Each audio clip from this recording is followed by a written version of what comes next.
Quelle joie! Amen! Est-ce qu'on peut taper dans le main ensemble, comme ça? Est-ce que ça va? Oh, tape tes mains, peuple du Seigneur, écris vers ton Dieu, car nous avons la victoire. Oh, oh, oh, nous avons la victoire.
fort, America, plus fort.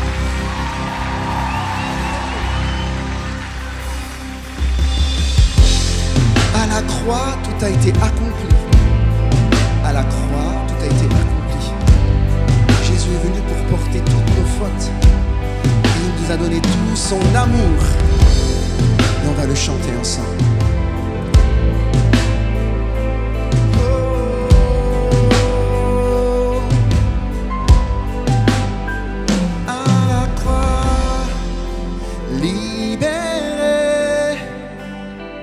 Nous sommes guéris et sauvés, purifiés par son sang. Nous avançons triomphants. Le péché est vaincu, sa force a été brisée.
Jésus est vainqueur et tout puissant.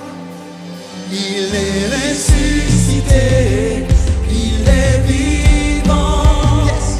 Jésus est vainqueur et tout puissant. Il est ressuscité, il est vivant.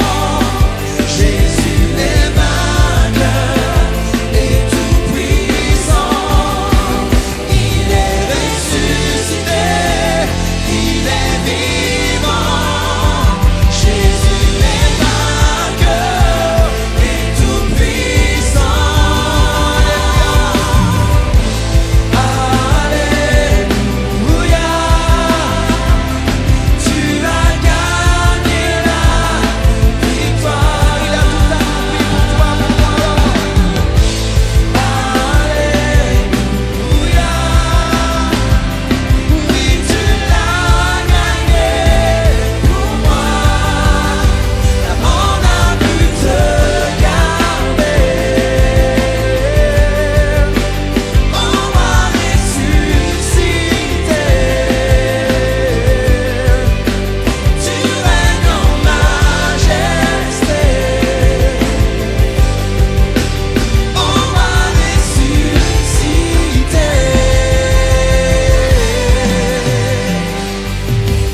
chante-le. Tu règnes en majesté, ô roi ressuscité.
Parmi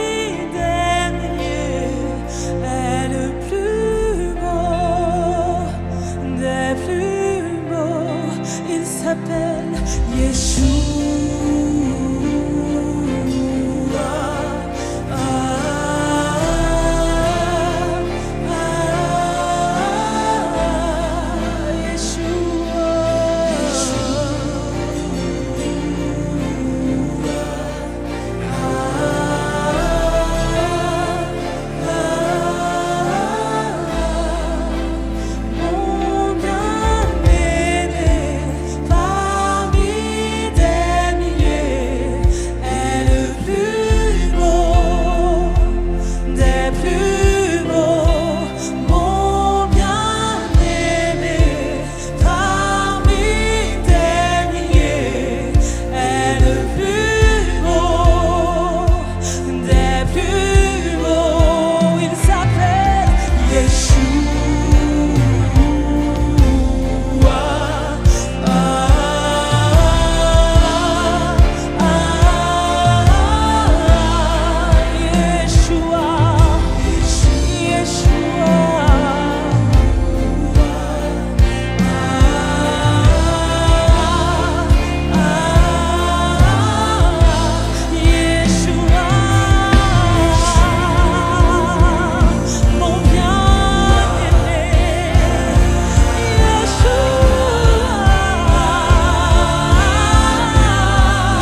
cœurs t'adorent.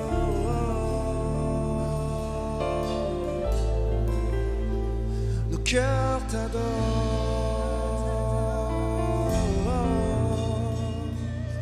Nos cœurs t'adorent.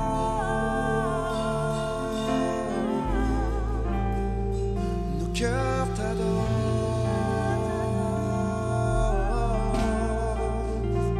Nos cœurs t'adorent.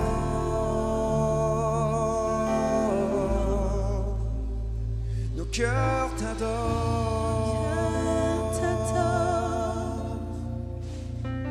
Nos cœurs t'adorent. Jésus.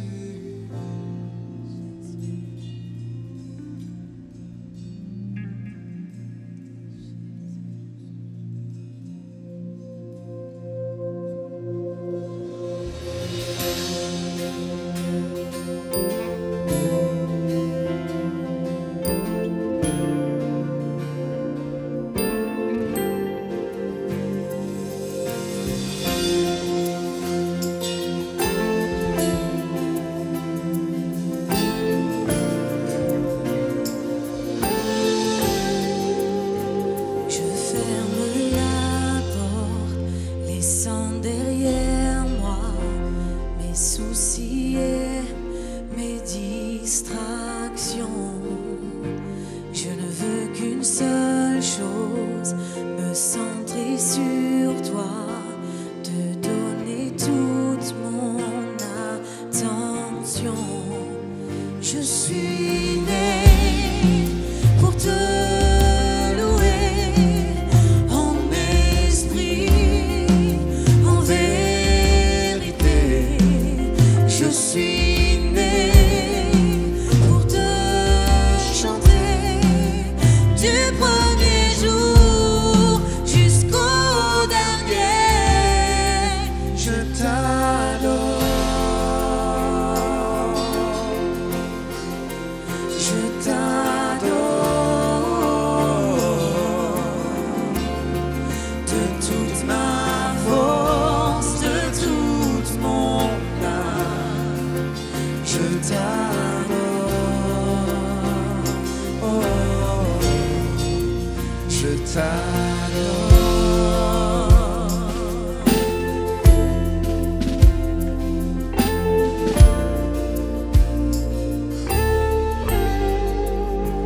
Voici, je suis là, dans le lieu secret, à l'écoute de ta voix.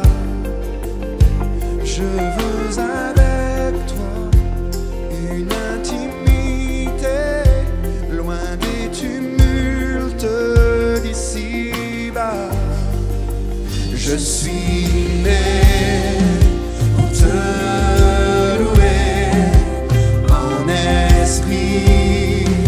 en vérité, je suis né pour te chanter du premier jour jusqu'au dernier. Je t'adore,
prosterne dans le lieu secret. Un parfum de grand prix, Donne-lui ton meilleur parfum. je répands à tes pieds. C'est l'offrande de ma vie, Je me tiens prosterné dans le lieu secret. un parfum de grand prix. Je répands à tes pieds. C'est l'offrande de ma vie, je me tiens prosterné dans le lieu secret. Je t'adore,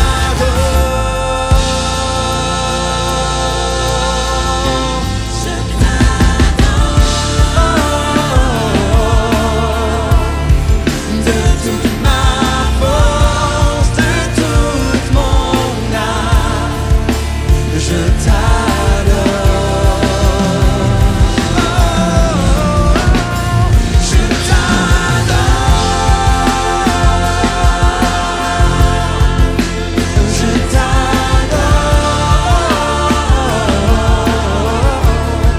De toute ma force, de toute mon âme, je t'adore.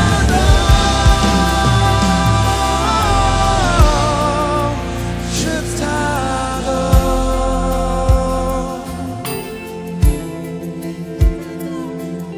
En esprit, en vérité, nous voulons t'adorer dans cette place. En simplicité avec nos cœurs qui montent comme des parfums. Et je vois que chacun amène son raisin pour le broyer dans la présence de Dieu. Et ce jus qui est produit de ta louange, c'est comme un parfum de bonne odeur. C'est comme un vin qui est agréable au cœur de Dieu. Cette louange de la communauté monte. La communauté MLK loue son Dieu ensemble et ça fait la différence. Joignons nos voix à celles des anges. Joignons nos voix à celles des anges. Et disons Alléluia. Alléluia.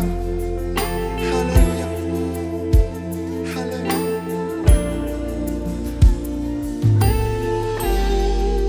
Je t'adore. Je t'adore.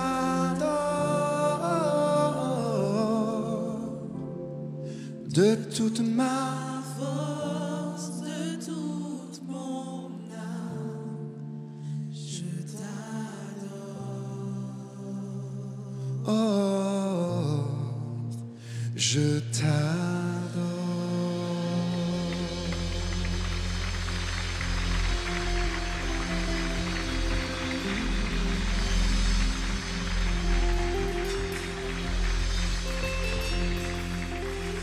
On peut applaudir notre Dieu encore. Merci Pascal, merci l'équipe de louanges pour ce merveilleux temps. Vous pouvez vous asseoir.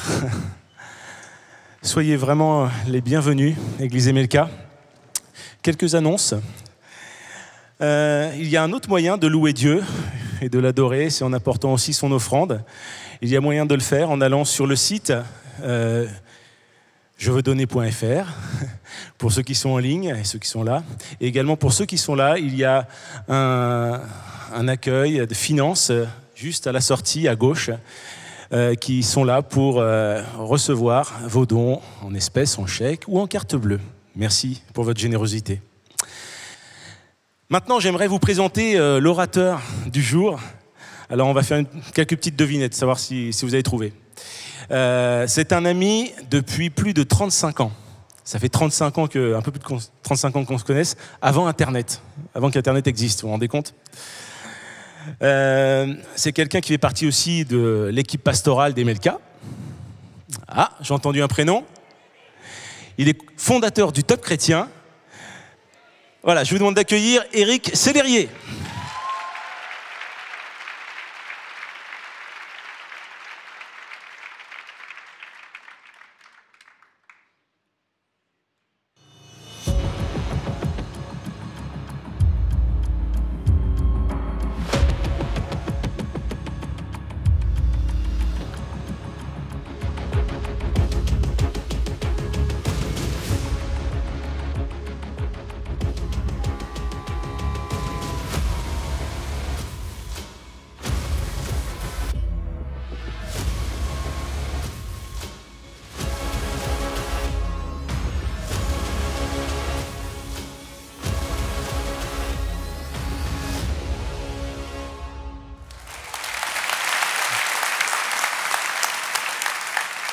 Je suis tellement heureux d'être avec vous. J'aurais vraiment préféré que ça soit Yvan qui prêche. Parce que je pense qu'il prêche beaucoup mieux que moi, et puis j'aime bien l'écouter en fait. Mais on avait fait un petit accord entre nous, c'était que si un jour il avait besoin, j'étais comme quelqu'un sur le banc des remplaçants, comme un sportif, vous savez. Et l'autre jour, j'étais tranquillement dans ma voiture, en train de descendre vers la Côte d'Azur. Je reçois un message me disant « Est-ce que tu peux prêcher tel dimanche aujourd'hui, quoi ?» Alors j'ai dit oui. Et j'étais assez content, j'étais en même temps relax parce que j'avais un message un peu de près, un message super encourageant, super optimiste, vous savez, un peu comme Patrice Martorano dirait, le meilleur est devant, quoi. Et le Seigneur me met à cœur de parler sur la trahison. Et j'ai eu comme un petit moment de combat, quoi. Seigneur, c'est peut-être pas exactement le sujet le plus intéressant, le plus encourageant, mais on va se rendre compte que c'est peut-être utile. Et alors qu'on va parler de trahison, vous avez vu ce clip qui a été réalisé par l'équipe, et bien on va se rendre compte que peut-être parmi nous, il y en a beaucoup qui ont été trahis par des proches, par des amis, parce que généralement, ou par la famille, parce que c'est par là que ça arrive. Donc encore une fois, bienvenue à vous, bienvenue à ceux qui sont à MLK Grand Paris, bienvenue à ceux qui suivent en ligne. On est très heureux. Est-ce que nous qui sommes dans la salle, on peut accueillir ceux qui nous suivent aussi en ligne?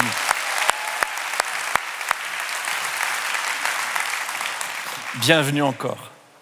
Alors, juste avant de parler de trahison, laissez-moi vous dire que je ne me place pas en donneur de leçons. Je me souviens que quand Jésus nous a enseigné à prier, il nous a dit de dire, lorsque vous priez, dites « Notre Père qui est aux cieux, que ton nom soit sanctifié, que ton règne vienne, que ta volonté soit faite. » Et j'arrive à cette partie, « Pardonne-nous nos offenses, comme nous pardonnons aussi à ceux qui nous ont offensés. » Alors, je ne sais pas pour vous, mais peut-être que vous avez été offensés. D'ailleurs, si Jésus nous a enseigné à prier pour ceux qui nous ont offensés, c'est certainement qu'il savait que ça allait arriver. Pas vrai? Il y en a qui ont déjà été offensés ou il n'y a que moi? Ok, je vous remercie de ne pas m'offenser une fois de plus. Pardonne-nous. Et je voudrais dire en parlant de trahison que peut-être des gens qui vont entendre ce message, qui vont le regarder en ligne, se sont sentis trahis par moi.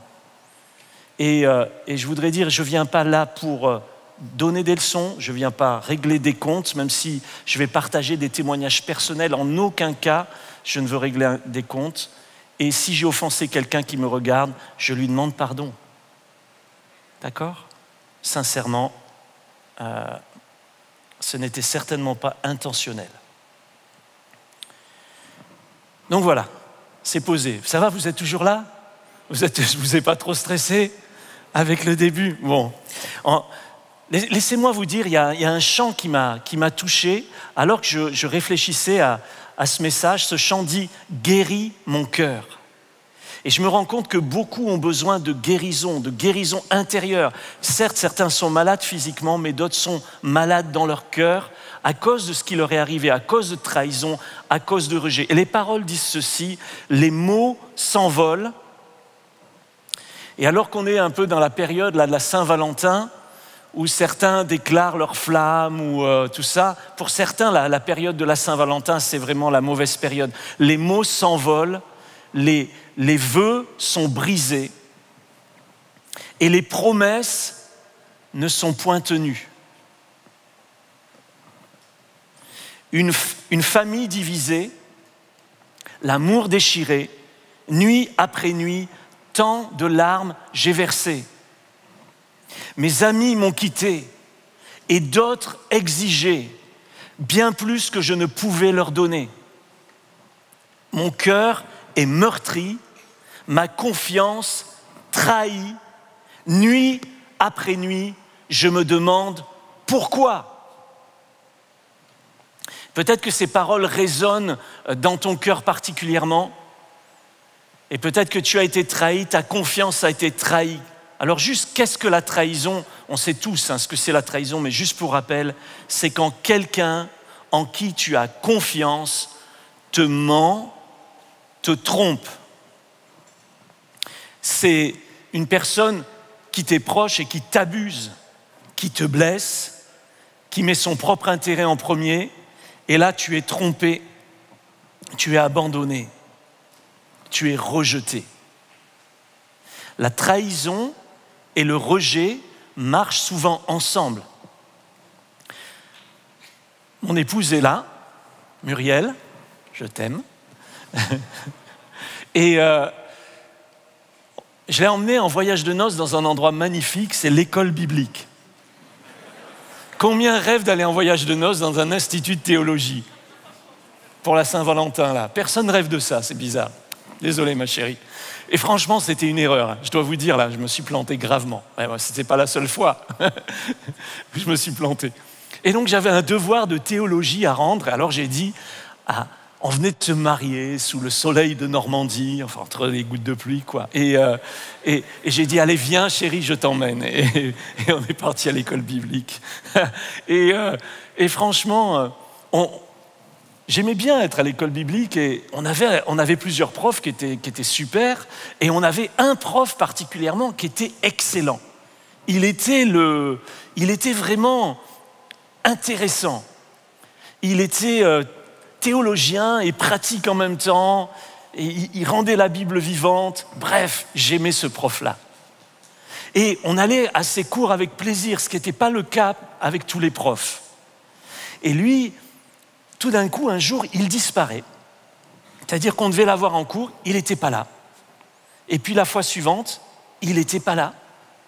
Alors on a essayé de savoir ce qui se passait, mais on ne voulait pas nous dire ce qui se passait. On a cru qu'il était malade, on a cru qu'il était mort, et on a su plus tard ce qui s'est passé. En fait, ce pasteur et prof était marié, et un jour sa femme a eu un coup de foudre pour un autre homme. Et non seulement elle a eu un coup de foudre, elle l'a trompé, mais elle lui a dit « je veux divorcer, je te quitte, je te laisse, les enfants, tout ça ». Enfin bref, horrible, horrible. La trahison. Ça ne s'est pas arrêté là pour lui. Dans la famille d'église dont il faisait partie, tu ne peux pas être divorcé et être pasteur, tu n'as pas le droit. Si tu es divorcé, tu n'as pas le droit d'être pasteur. Alors, comme il a divorcé parce que sa femme l'a quitté et a demandé le divorce, eh bien, les pasteurs de sa famille d'église ont eu l'idée qu'il fallait l'exclure. Sans tenir compte, en fait, du tout des circonstances, juste parce que c'était les règles, c'était écrit comme ça.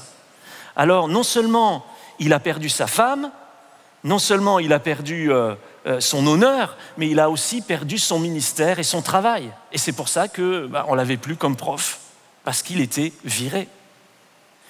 Et puis, des années plus tard, après avoir fondé le Top Chrétien, j'ai repensé à lui. Et je me suis dit, je ne sais pas ce qu'il devient, je vais l'appeler. Et puis je me disais, peut-être qu'il pourrait, il était tellement bon enseignant, faire quelque chose. Et je l'appelle, et les paroles qu'il m'a dit à ce moment-là, ça m'a vraiment bouleversé, ça m'a torpillé. Il m'a dit, Éric, tu es le premier pasteur qui m'appelle en 15 ans.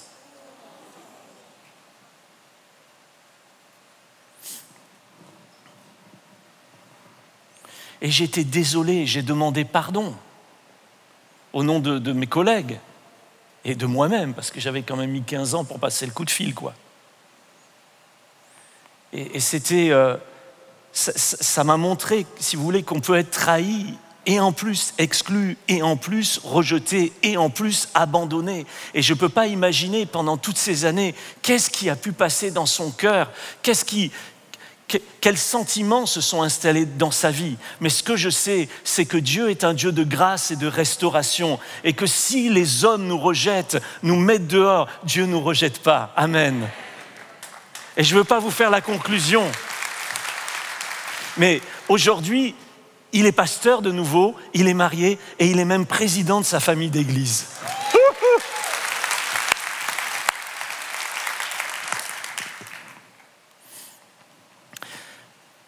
Lisons dans la parole de Dieu, on vous le met à l'écran, on vous met ces 2 versets, c'est un peu comme pour poser ce sujet de la trahison. Et le premier verset, c'est dans le psaume 41, c'est une parole de David.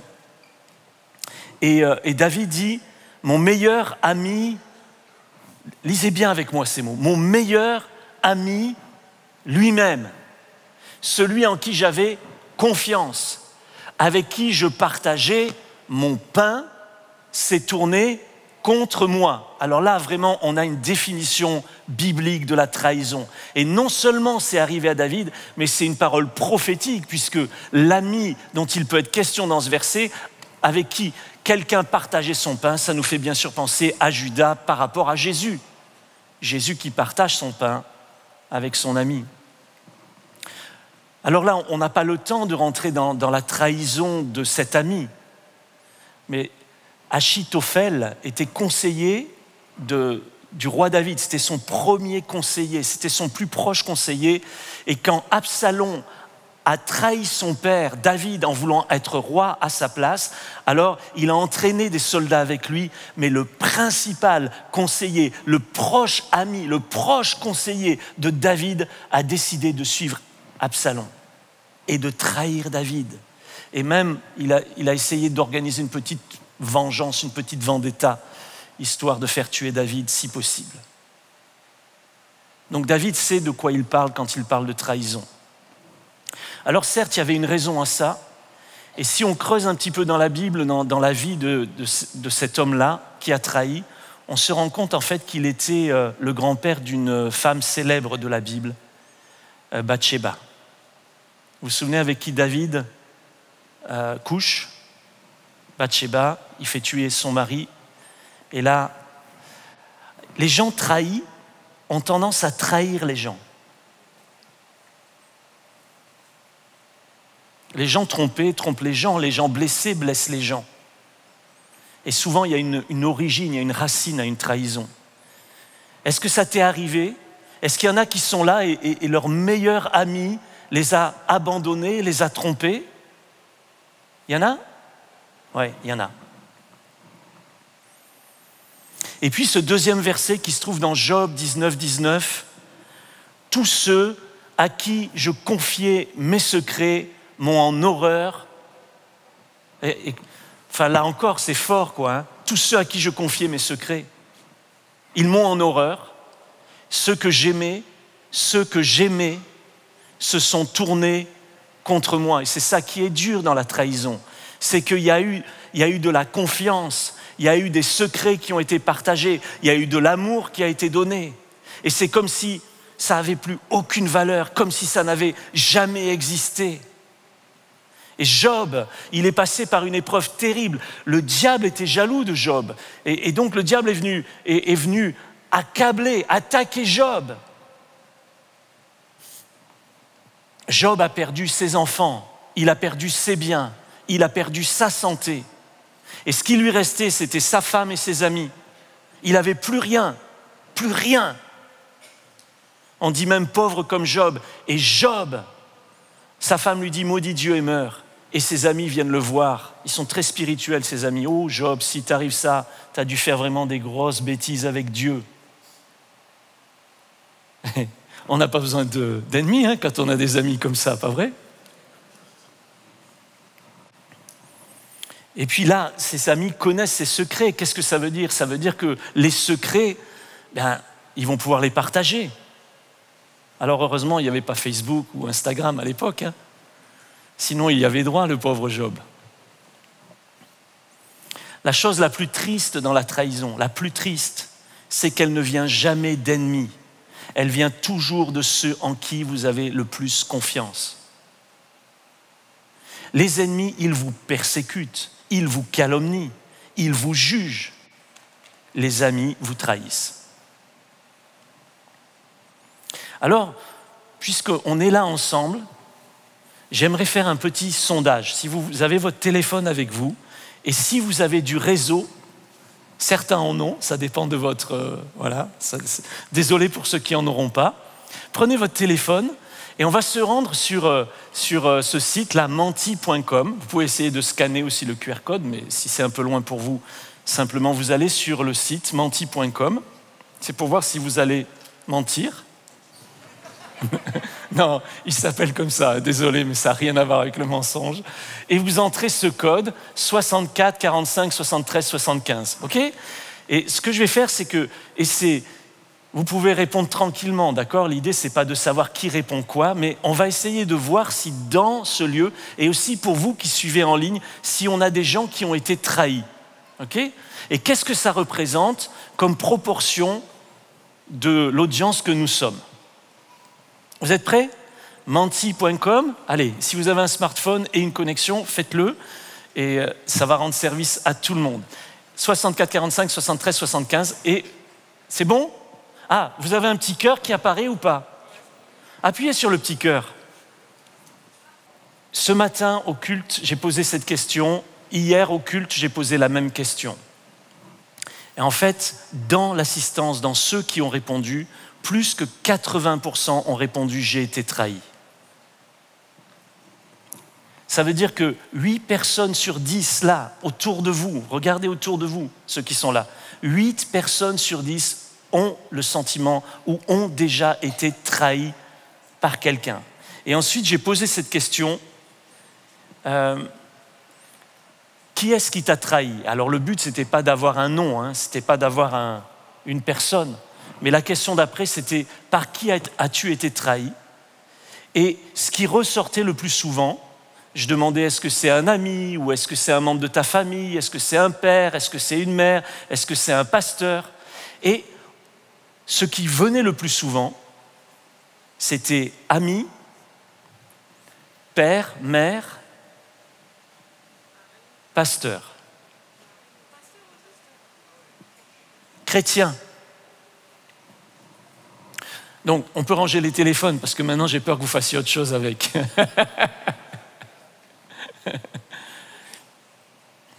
Moi-même, j'ai connu la trahison. J'ai connu la trahison, et c'est ce qui m'a amené en fait en 2013 à rejoindre l'église MLK. Donc avec ma femme, on est venu ici il y a déjà plusieurs années en arrière. 2013, ça fait, on était rue Tirard et on était dans le premier bâtiment. Puis après, on a connu le deuxième bâtiment, puis on a connu ensuite celui-là. Et on est vraiment bénis. Mais la façon dont on est arrivé ici, c'était une façon un peu particulière. Peut-être comme certains d'entre vous, parce qu'ici, MLK, on dit que c'est l'église de la deuxième chance. Parce que ça veut dire que parfois, la première fois, ça s'est un petit peu mal passé. Et moi, nous, on était dans une église. Alors, dites-vous bien, je ne vais pas donner trop de détails parce que je veux blesser personne qui va regarder ça ensuite. Mais je vais essayer d'en donner suffisamment pour vous faire comprendre ce qui m'est arrivé, ce qui nous est arrivé. On était dans une église depuis des années et le pasteur était notre ami. Il était mon ami, je l'ai connu, il m'a connu, j'étais même pas chrétien. Donc c'était il y a vraiment longtemps, puisque je me suis converti, j'avais 18 ans. Il m'avait parlé de Jésus, j'étais pas chrétien. Et puis je suis devenu un pasteur et par la suite, je l'ai rejoint dans son église. Mais je développais d'autres activités, je développais Top Chrétien, puis Connaître Dieu, Jésus.net, etc. Et les choses se passaient vraiment bien et on était des amis, on mangeait souvent ensemble. On partageait beaucoup. Et puis, un 1er janvier 2013, il y a un article qui est sorti sur Internet, un article qui accusait le ministère que je dirigeais. Et c'était pas genre des accusations très claires, c'était des suppositions, c'était des rumeurs, c'était des interrogations. C'était... on se demande si... Voilà. Afin de jeter de la suspicion, afin de jeter du doute. Et bien sûr, moi, je n'étais pas nommé là-dedans, mais c'était quand même le ministère que j'avais fondé et que je dirigeais. Avec Stéphane, d'ailleurs, qui m'a introduit tout à l'heure, qui était le directeur. Et donc, ça a été extrêmement dur à vivre, non seulement pour moi, mais pour toute l'équipe. Mais la personne qui avait écrit ça, on va dire, bon, c'est pas qu'on s'y attendait, mais il avait une certaine prédisposition. Il avait été pris en faute grave et on avait dû l'arrêter d'activité et en fait, il se vengeait. Bon, moi, c'était vraiment dur à vivre. mais je n'ai pas vécu ça comme une trahison, j'ai vécu ça comme, comme quelqu'un qui se venge. Sauf que j'ai appris qu'en fait, il n'était pas seul à avoir rédigé ça, ils étaient plusieurs pasteurs. C'était mis à plusieurs. Alors j'ai appris le nom d'un des pasteurs et je l'ai appelé et je lui ai dit, mais pourquoi tu as fait ça? On est frères. Et il m'a dit, je ne sais pas si tu es mon frère. Alors moi je lui ai répondu, j'étais pas gentil, hein. Je lui ai répondu, mais moi je sais qui est mon père. Alors si tu n'es pas mon frère, c'est qui ton père?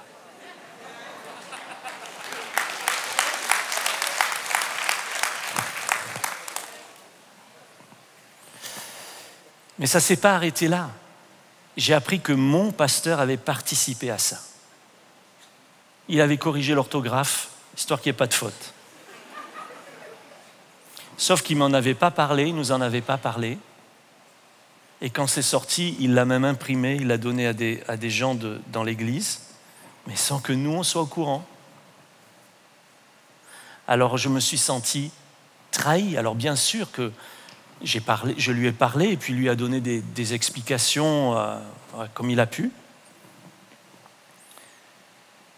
Et quelque chose s'était cassé en lui et l'avait amené à ça. Alors, je le dis aujourd'hui, j'ai aucune amertume, même la blessure est refermée dans mon cœur. Je peux en parler en fait, je peux vraiment en parler. Et ce que je vous dirai tout à l'heure en termes de clés, comment surmonter la trahison, je l'ai vécu, on l'a vécu avec mon épouse. Donc, il n'y a vraiment aucune vengeance dans ce que je partage, mais j'essaye de vous faire comprendre que ça peut arriver. Et quand ça arrive, alors le ciel vous tombe sur la tête, vous ne vous attendiez pas à ça, vous ne vous attendiez pas à cette personne-là qui était tellement encourageante, tellement gentille, tellement positive. Tout d'un coup, mais pourquoi elle fait ça? Alors moi, je veux comprendre qu'ici, alors qu'on parle de trahison, certains voient des visages, se souviennent de noms, se rappellent de situations, de membres de leur famille ou de chrétiens d'église ou de situations vraiment difficiles. Et j'aimerais prier juste un instant, d'accord? Que l'Esprit de Dieu nous touche par sa parole. Seigneur, on est là, on est devant toi, on partage des choses qui sont un peu difficiles, un peu lourdes, des choses du passé, mais tu es là, Seigneur, tu es là. Et je crois que tu agis maintenant par ton esprit. Amen. Agis dans nos vies, Seigneur. Amen. Plus la confiance est grande, plus la trahison est douloureuse, c'est sûr. Et moi, je me suis vraiment senti trahi. Jésus lui-même a été trahi. Alors il peut aider ceux qui sont trahis à surmonter la trahison. Jésus a été trahi par Judas. Judas a été inspiré par Satan. La Bible nous dit que pendant le souper, le diable avait mis dans le cœur de Judas l'Iscariote, fils de Simon, l'intention de le trahir. La trahison est inspirée par le diable. Ce n'est pas Dieu qui inspire quelqu'un de te trahir, même s'il va spiritualiser les choses des fois et dire « je fais ça pour son bien ». Mais c'est vraiment le diable. Ok, je vous pose une question. Qui dans la Bible est le premier à trahir Dieu? Alors? C'est le diable. Ce n'est pas Adam et Ève qui trahissent en premier, c'est Satan qui trahit en premier. Satan, la Bible dit, tu étais un chérubin protecteur aux ailes déployées, je t'avais placé, tu étais sur la sainte montagne de Dieu, tu marchais au milieu des pierres étincelantes. Il y avait un chef des anges, un archange extraordinaire, il dirigeait la louange, l'adoration, et à force de se regarder dans le miroir, il s'est dit, je suis vraiment beau, je vais prendre la place de Dieu. Et il a trahi Dieu. Il est le père du mensonge, mais il est également le père de la trahison. Et donc, il voit une occasion chez Judas, il voit une faille chez Judas, et alors, il vient, et pendant le souper, c'est quel souper? C'est quand Jésus prend ce pain et le partage et dit « Prenez, mangez, c'est mon corps, prenez, buvez, c'est mon sang ». Il met le comble à son amour pour ses disciples, il leur lave les pieds, la Bible le dit. Il met le comble. Et pendant ce souper-là, pendant ce repas, le diable vient et met à cœur, met dans l'esprit de Judas de trahir. La trahison, elle est inspirée par Satan. Et il ne faut pas se tromper d'ennemi, mes frères et sœurs. L'ennemi, ce n'est pas un être humain, l'ennemi, ce n'est pas une personne. L'ennemi, c'est le diable et lui, il inspire. Et je ne dis pas ça pour excuser ni Judas, ni la personne qui t'a trahi, mais je dis qu'il faut bien comprendre que la source de la trahison, ce n'est pas Dieu, c'est le diable. Dieu ne trahit personne. Dieu ne nous trahit pas. Dieu ne t'a pas trahi. Dieu ne m'a pas trahi dans cette situation que je t'ai évoquée. Judas, il était spécial. Et même pour Jésus, il était spécial. Nous, on connaît le trait de Judas. On dit de quelqu'un qui trahit, c'est un Judas. On a même nommé les petits trucs dans les portes, les Judas, vous savez, c'est pour voir sans être vu. Mais ça vient de ça. Ça vient de lui. Merci. Donc, mais Judas, il était spécial pour Jésus. Quand le royaume, quand Israël a été scindé en deux parties, il y a eu le nord et il y a eu le sud. Et le sud, c'était Juda. Et Jésus vient de Juda, il vient de la tribu de Juda. Les rois venaient de la tribu de Juda. Mais quand Jésus appelle ses disciples, il les appelle dans le nord, en Galilée. Et donc, c'est les gens du nord, c'est les gens d'Israël, les disciples. À part Juda. Juda, ça se dit Yehuda. Yehuda, ça veut dire Juda. Ça va. Mais nous, il y en a un, on l'écrit avec un S, et la tribu de Juda sans S, mais c'est le même mot. Et donc, en fait, il vient de Juda comme Jésus. Ish, Kériot, homme de Kériot. Kériot, Juda. Ça va? Bethléem, Juda. Et donc, c'est comme si parmi les 12 apôtres, il y en a un qui trahit, mais c'est celui qui fait partie de la famille. C'est celui qui fait partie de la tribu. C'est celui qui est de la même descendance, de la même lignée, du même sang. Alors je pense que dans le cœur de Jésus, c'était encore plus dur comme coup de poignard dans le dos.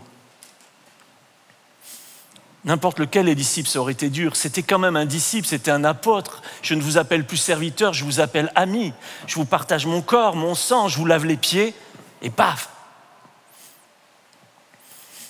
Et Judas, il ne fait pas que ça. Il va également vendre Jésus pour 30 pièces. 30 pièces, ce n'était pas grand-chose. Dans l'Ancien Testament, quand un bœuf tuait un esclave, alors il fallait payer 30 pièces au propriétaire de l'esclave.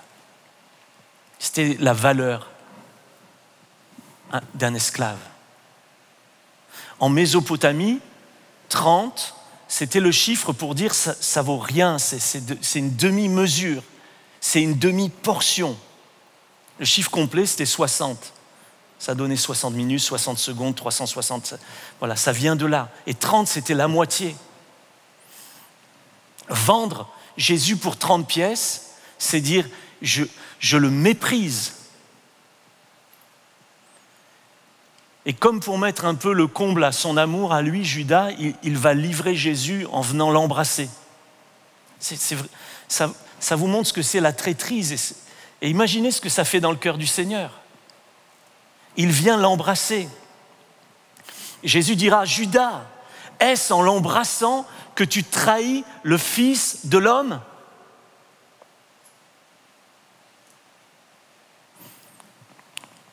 Il vient et il va indiquer aux soldats qui est Jésus en l'embrassant. Et ce mot embrasser, ce mot baiser, c'est philéma en grec. Philéma, ça a donné, ça a la même racine que philéo, que amour. Et j'ai remarqué, surtout dans l'Église, surtout dans les histoires entre les chrétiens ou dans des histoires avec des pasteurs, on va spiritualiser les choses souvent. Ah mais je fais ça parce que je t'aime. Je te trahis parce que je t'aime. Enfin, je t'embrasse parce que je t'aime. Mais la réalité, c'était que c'était un baiser pour le livrer. Dieu m'a dit, alors je t'abandonne. Mais ce n'est pas Dieu qui est là-dedans. Voilà, jamais. Amen. Jamais. Alors la trahison de Judas, bien sûr, elle va avoir des conséquences immédiates. Il va y avoir de la colère, il va y avoir la panique, Pierre va sortir son épée. Et c'est normal quand on est trahi, on est en colère, on est énervé. Mais Jésus va dire, Pierre, range ton épée, range ton épée. Ce n'est pas la bonne solution. La colère n'est pas la bonne solution. C'est normal d'être en colère, mais il ne faut pas rester dans la colère. Et puis, la trahison, elle entraîne également l'arrêt du ministère de Jésus. L'arrestation, l'arrêt. Et Jésus ne peut plus continuer, bien sûr. Et quand on est trahi, c'est comme si tout s'arrête. Moi, quand j'ai vécu ce moment difficile en 2013, mais ça occupait toutes mes pensées. Quand je dormais, je faisais des cauchemars. Je ne comprenais pas. Et donc, c'est certain que les choses semblent arrêtées et notre vie semble comme suspendue. Et puis, ils étaient 12, ça faisait 3 ans qu'ils étaient ensemble. Et tout d'un coup, ils sont éclatés, chacun part de son côté. Eux qui étaient des amis, qui étaient une bande de disciples, d'apôtres, qui avaient vécu toutes les choses, et Judas les avait vécues avec eux, eh bien sa trahison entraîne l'éclatement du groupe, la mise à l'écart des uns et des autres, la perte de confiance. Et peut-être que ces mots résonnent en toi, parce que la trahison que tu as vécue, ça a entraîné ça dans ta vie. Perte de confiance, mise à l'écart, rejet. La trahison entraîne la condamnation. C'est parce qu'il a été trahi que Jésus a été arrêté, parce qu'il a été arrêté qu'il a été aussi condamné.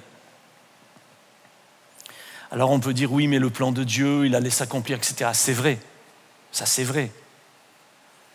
Et ça montre aussi que même dans nos pires épreuves, même dans nos pires galères, Dieu est quand même capable de ressortir du bien. Il fallait que Jésus aille sur la croix, il voulait donner sa vie pour nous. Mais quand même, il y a cette condamnation qui est là. Et la trahison entraîne la condamnation. Là, il est condamné. Et quand tu es trahi, tu es condamné. Quelqu'un te condamne, quelqu'un t'a condamné. Quelqu'un t'a rejeté, quelqu'un a mis l'opprobre sur ta vie, la honte sur ta vie. Et tu es montré du doigt, tu es moins que rien, tu es moins que rien. Tu es condamné. Mais le pire, ce n'est pas tellement la condamnation des autres, c'est l'autocondamnation qui s'installe dans ta vie. Parce que s'il m'arrive ça, je l'ai certainement bien mérité et je commence à repasser dans ma vie. Un peu comme Joseph, lui aussi, il avait été vendu pour quelques pièces, 20 pièces. Et la trahison l'a amené dans la prison, dans l'esclavage et dans la prison, dans l'isolement. Il y a des conséquences à la trahison, pour Jésus lui-même et pour nous aussi. Et puis la trahison, ça entraîne la mort. Jésus meurt. Et parfois, nous aussi, on meurt à nos rêves. Joseph, il rêvait d'un avenir, il rêvait d'être... Voilà, il avait eu ses rêves de la part de Dieu, puis tout est mort, il est dans une prison en Égypte. Mais Dieu va le sortir de sa prison parce que Dieu n'en a pas fini avec lui. Et moi, je crois que Dieu n'en a pas fini avec toi. Amen. Tu peux le dire. Dieu n'en a pas fini avec moi. Est-ce qu'il y en a ici qui se sont sentis trahis? Alors faites-moi signe comme les smartphones ont décidé de faire grève aujourd'hui. Il y en a beaucoup, hein. Regardez, gardez la main juste un instant, voilà. Regardez autour de vous. Il y en a qui se sont sentis trahis. Mais ma question c'est, est-ce que vous voulez sortir de cette trahison, de ce cycle infernal qu'entraîne la trahison? Le rejet, la condamnation, l'autocondamnation, l'isolement, la dépression, le désir de vengeance, l'amertume. Si c'est vraiment ton désir, je t'invite juste à fermer tes yeux pendant un instant, à réfléchir. Jésus n'est pas resté sous la condamnation, il n'est même pas resté sur la croix. Il est ressuscité, il est vivant. Et je crois qu'il veut rendre vivants aussi ceux qui ont été trahis, qui se sentent mal, qui se sentent honteux. Et même ceux qui ont trahi et qui peut-être écoutent aussi aujourd'hui, c'est le moment de dire « Pardonne-nous nos offenses ».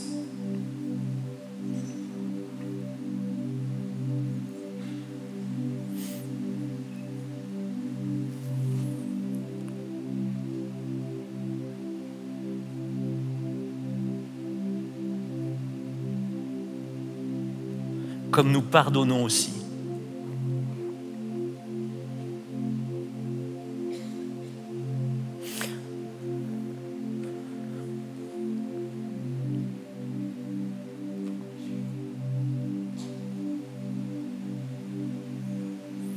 Si tu as envie d'être guéri de cette trahison, des blessures de cette trahison, j'aimerais t'indiquer 6 actions que tu peux prendre maintenant. La première, c'est de déverser ton cœur, tes sentiments au Seigneur. Dis-lui, parle-lui, mets des mots sur ces mots. Parle-lui. Dis-lui. Et tu peux le faire, tu peux surmonter cette trahison. Tu peux surmonter les conséquences de cette trahison. Je puis tout par celui qui me fortifie, dit la Bible. Alors que le Seigneur te fortifie maintenant. La Bible dit cette parole extraordinaire dans le psaume 27. Même si mon père et ma mère m'abandonnent, l'Éternel m'accueillera. Peut-être c'est ton père ou ta mère qui t'ont trahi, quelqu'un de proche, mais Dieu ne t'a pas trahi, Dieu veut t'accueillir maintenant. Viens à lui, jette-toi dans ses bras. Jette-toi, allez, vas-y, jette-toi dans ses bras à lui. Personne mieux que Jésus peut comprendre ce que c'est que d'être trahi.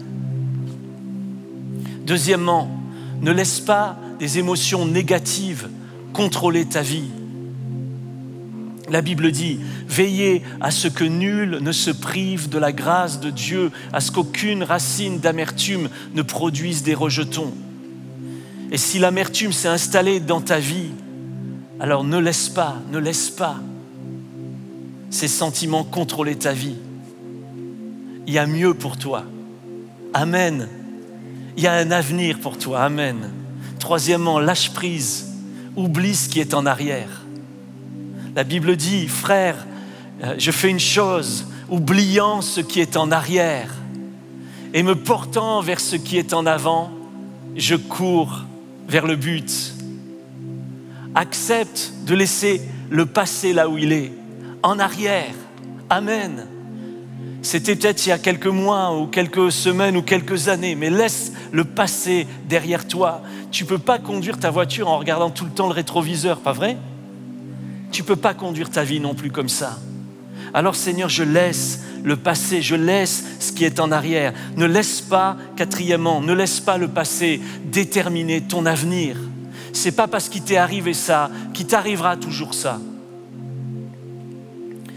Et là, je pense à ce verset dans Lamentations, chapitre 3, verset 19, quand Jérémie dit « Quand je pense à l'absinthe et au poison, quand mon âme s'en souvient, elle est abattue au-dedans de moi.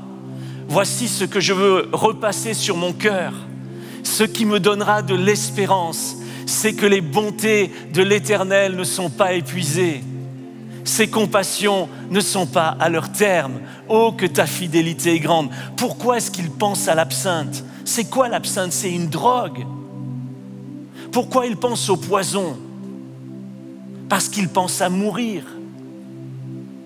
Alors quand on a été trahi et quand l'amertume s'est installée dans notre vie, quand l'isolement, la solitude, la frustration, la peine, la dépression sont trop grandes, alors on cherche l'absinthe, on cherche l'oubli, mais pas au bon endroit. Il y a un endroit pour déposer, il y a un bon endroit pour oublier. On cherche le poison parce qu'on dit ma vie, elle est inutile, ma vie, elle ne sert à rien. Tout ce qu'il reste, c'est que je meurs, personne ne m'aime, personne ne s'intéresse à moi. Mais c'est faux. Et la même personne, le même Jérémie dira, voilà ce que je vais repasser sur mon cœur. Voilà ce qui va me donner de l'espérance. C'est que les bontés de l'Éternel ne sont pas épuisées. Ses compassions ne sont pas à leur terme. Cinquièmement, peut-être c'est difficile, mais on va comprendre que c'est possible. Pardonne avec l'aide de Dieu. Pardonne. Je ne peux pas pardonner. Pardon. Pardonne-nous nos offenses comme nous pardonnons aussi à ceux qui nous ont offensés. Le pardon n'excuse pas le mauvais comportement. Le pardon empêche le mauvais comportement de détruire notre cœur. Le but du pardon, c'est pas Dieu qui vient rajouter une couche en disant « tu as eu tout ce mal qui t'a été fait, mais en plus, tu es puni, quoi. Il faut que tu pardonnes. » Mais le pardon, ça te libère de l'influence de ce mauvais comportement dans ton cœur. C'est pour ça que le Seigneur nous invite à pardonner, pas pour nous punir, pas pour nous rajouter un poids supplémentaire, mais pour que ces mauvais comportements qui ne sont pas excusés par le pardon, mais que ça les empêche de nous détruire. Et sixièmement, laisse le Saint-Esprit te guérir intérieurement. Amen. Laisse-le. Est-ce qu'il y en a qui ont envie que le Saint-Esprit les guérisse intérieurement? Qui en ont besoin? Alors laisse-le faire. L'Esprit nous aide dans notre faiblesse. Nous ne savons pas ce qu'il convient de demander dans nos prières, mais l'Esprit lui-même intercède par des soupirs inexprimables. Et peut-être que cette souffrance, cette douleur que tu as dans ton cœur, tu peux l'exprimer par des soupirs, par des larmes. Et le Seigneur, il va comprendre les mots, t'inquiète pas. Exprime-les au Seigneur. Moi, j'ai prié pour ces moments, j'ai préparé, j'ai fait tout ce que j'ai pu pour vous apporter la parole du Seigneur. Mais je sais que maintenant, c'est le moment où le Saint-Esprit va agir dans nos cœurs. Et on ne terminera pas ce culte comme d'habitude. D'habitude, on termine toujours par un chant de victoire, de triomphe, tout ça. Et on va le chanter dans nos cœurs, il n'y a pas de problème. Mais on va le terminer différemment. On va le terminer par un temps de prière. Et que tous ceux qui ont été trahis et qui veulent être guéris des conséquences, ils se jettent dans les bras du Seigneur. Et alors que vous allez écouter ce chant, si vous vous sentez concerné et que vous voulez laisser le Saint-Esprit vous guérir intérieurement, mettez-vous debout à votre place et on va prier. D'accord? Écoutons ce chant.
Bien plus que je ne pouvais leur donner.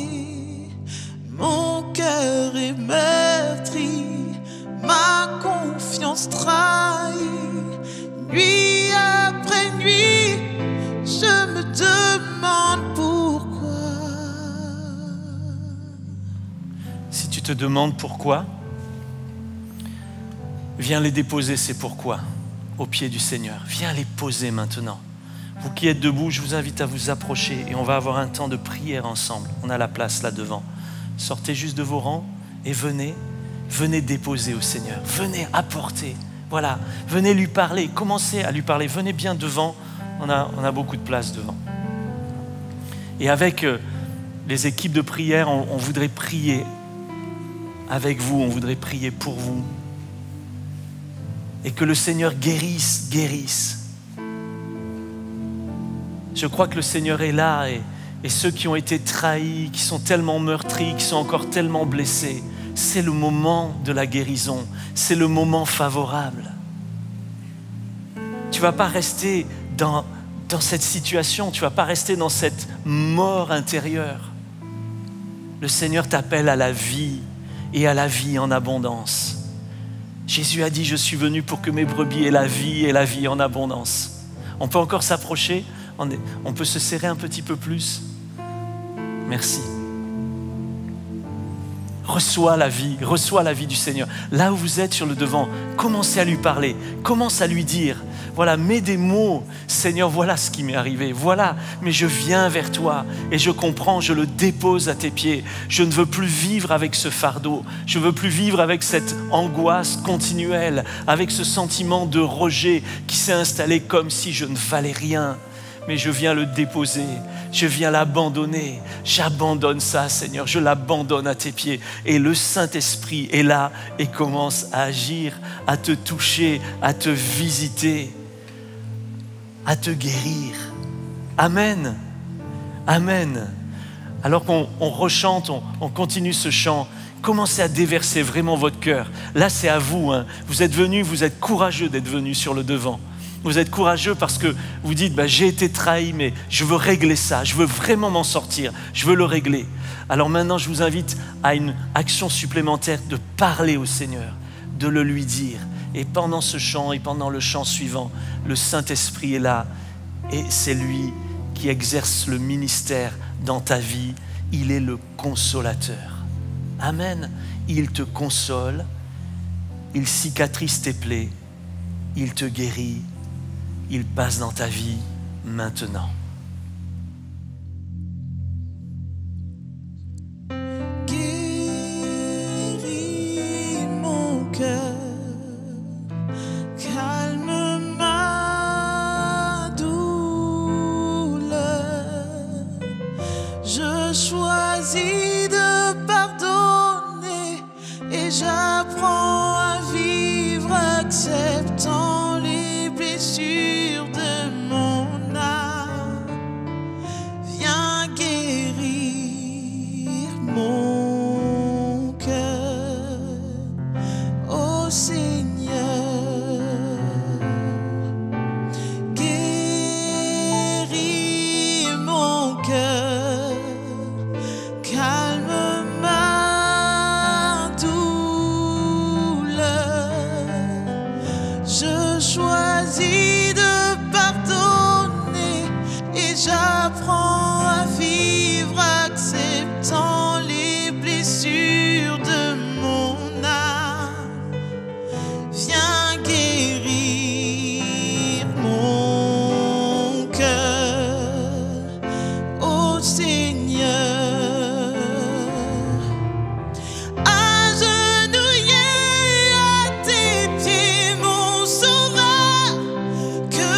choisis de pardonner et j'apprends à vivre acceptant les blessures de mon âme.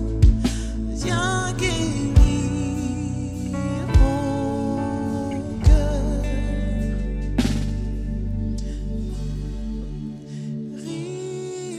On ne veut pas laisser le passé déterminer notre présent ou notre avenir. C'est terminé. C'est fini. Amen. C'est terminé.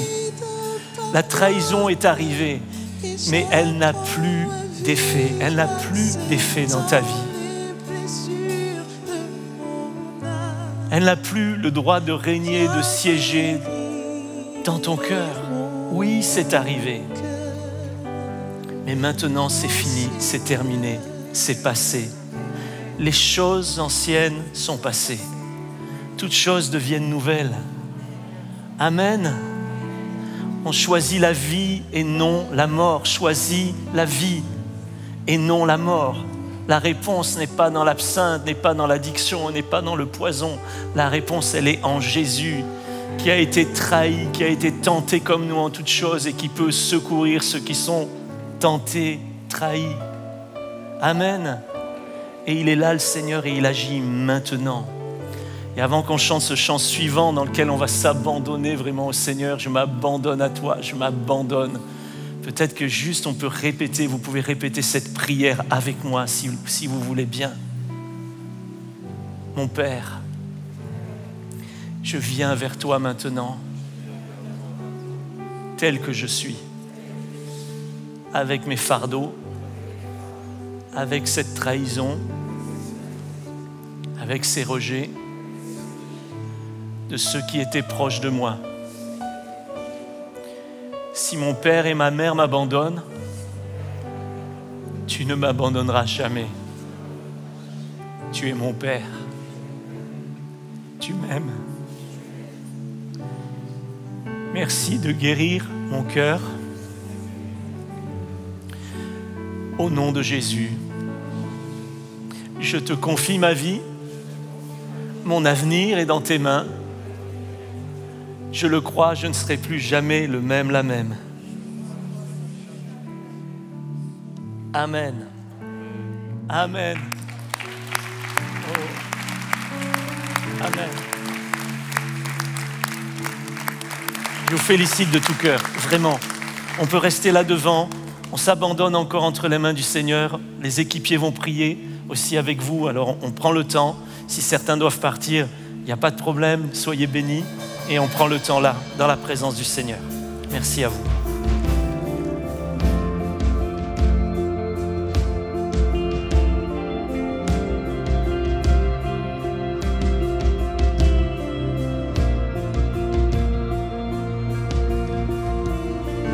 Me voici à genoux devant toi, j'abandonne tout, j'abandonne tout. Mon seul désir, alors que tu m'attires, c'est d'être avec toi. C'est d'être avec toi. Je m'abandonne.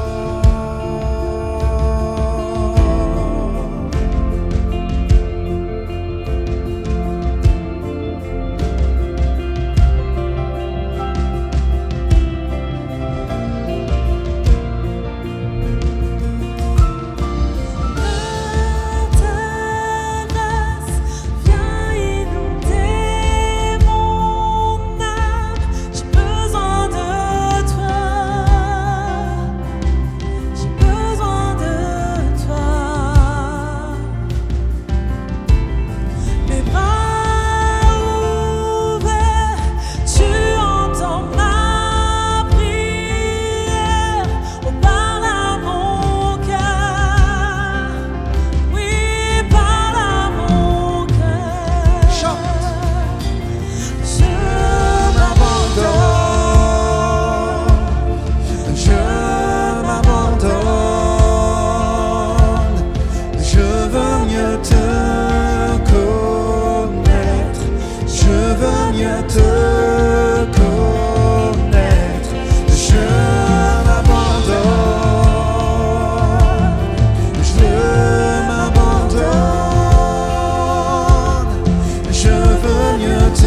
Je veux mieux te connaître.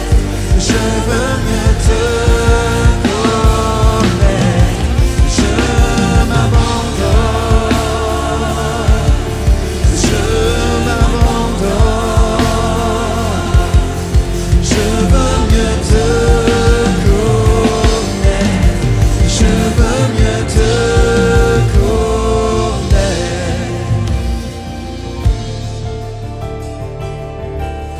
Alors que toute racine d'amertume est en train d'être consumée dans ce lieu, dans ton cœur, alors que tu ouvres les portes à l'action de l'Esprit, ces racines profondes qui étaient au fond, sont en train d'être discernées, sont en train d'apparaître à la vue de Dieu, parce que tu laisses de l'espace. Et là, avec son doigt, il vient toucher la racine qui se consume au nom de Jésus, parce que tu ouvres ton cœur maintenant.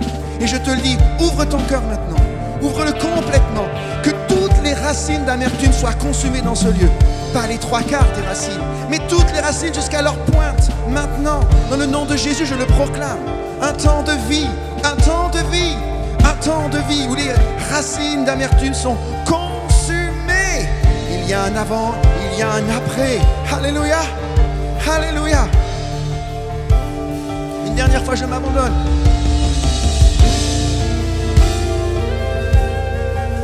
Dis-le, que tu t'abandonnes. Je m'abandonne, je m'abandonne. Je veux mieux te connaître. Je veux mieux te connaître. Je m'abandonne. Je m'abandonne. Je veux mieux te connaître. Je veux mieux te connaître. Sois libre, sois libre, sois libre, sois libre, sois libre, le nom de Jésus, sois libre, sois libre,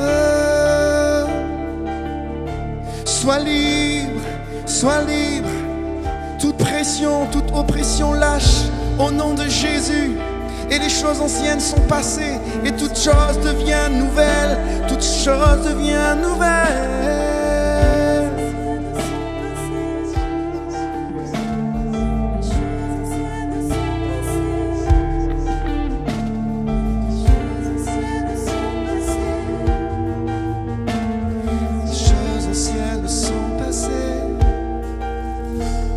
Les choses anciennes sont passées. Les choses anciennes sont passées. Dis-le, chante. Les choses anciennes sont passées. Les choses anciennes sont passées. Les choses anciennes sont passées. Cette vidéo t'a parlé? Clique sur j'aime. N'oublie pas également de t'abonner et de déclencher les notifications. Si cette vidéo t'a touché, elle peut aussi faire du bien à ceux qui t'entourent. Prends 5 minutes pour la partager à un proche ou à un ami qui en aurait besoin.